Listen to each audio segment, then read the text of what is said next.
So as you can see, it's been leaking pretty badly. You got oil, you got all this dirt here and stuff. So I'm gonna go ahead and take an air hose and I'm gonna blow all this off so it don't get gross. And then I'm gonna go after my nut here. And then we're gonna pop our nuts loose here. I'm not sure what size those are, but I'll show you.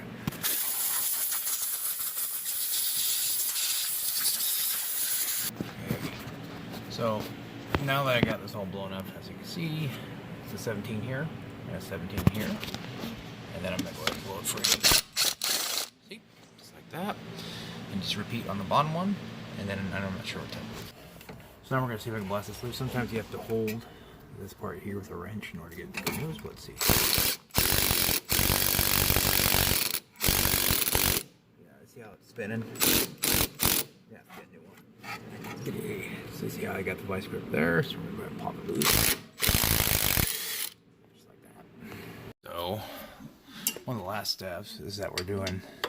See this bracket right here that holds the brake line. It's part of this. This whole thing is getting replaced, so we gotta take this off. It's right there, and just broke it free. Now I gotta take it off. So your next step is you want to take a punch like this and just kind of drive your bolts out. Be careful because this can't be spring loaded. And now it's out of the way. I'm gonna lower it down and take my shock out. So now that I'm doing the other side, it's the exact same process as what we just did on the driver's side. Get this guy.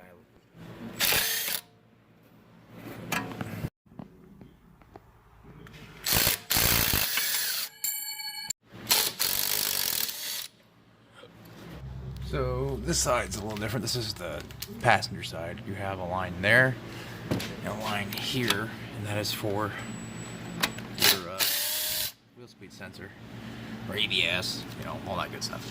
So got that, and then we just gotta get our 12mm bolt for our brake line.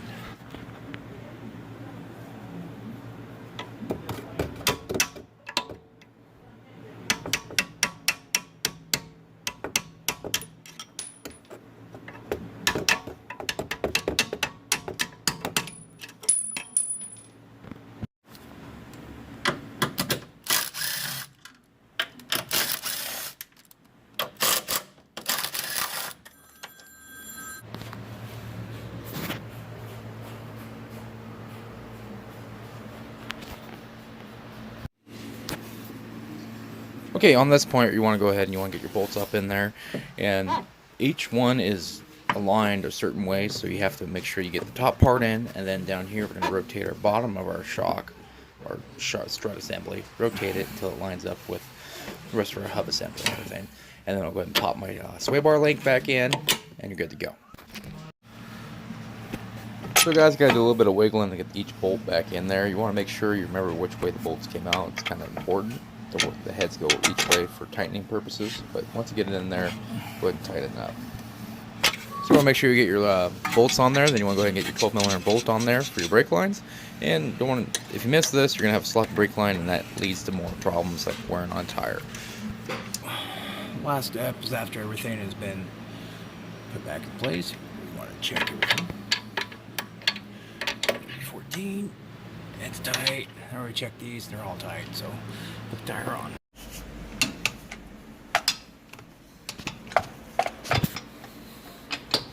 Howdy fixers, so that is how you do the shocks and struts on your 2009 Hyundai Ascent, or Hyundai. If you have any questions, just comment down below. If you liked it, give me a like, give me a subscribe. Main things to take away from this is you want to, each strut is marked for each side. You have a left and you have a right. Then you also have the top shock mounts. They're aligned to a certain way where you can't put them on any other way. So sometimes that can be a little bit of a pickle. So what you do is you shove your strut up and assembly up in there to where it does fit, and then you have to rotate the bottom sector shaft around until where it lines up with your hub assembly. Once you can do that, then you can go ahead and put everything back together. That's a little bit of a pickle, but you can do it. The other thing is, whenever you do anything with a suspension system, these don't have cambered or chamfered bolts on them, so it's more likely you don't have to do alignment, but it's always safe to get everything checked after you mess with anything with alignment-wise, so you don't sit there and eat up tires. So you just want to make sure, take to the alignment shop, get an alignment. They're usually like 60 bucks. Get alignment check, and then you know you're okay and you're not going to be eating tires 1,000 miles down the road. So thanks for watching. Hopefully this is helpful and help somebody in their their quest to save money.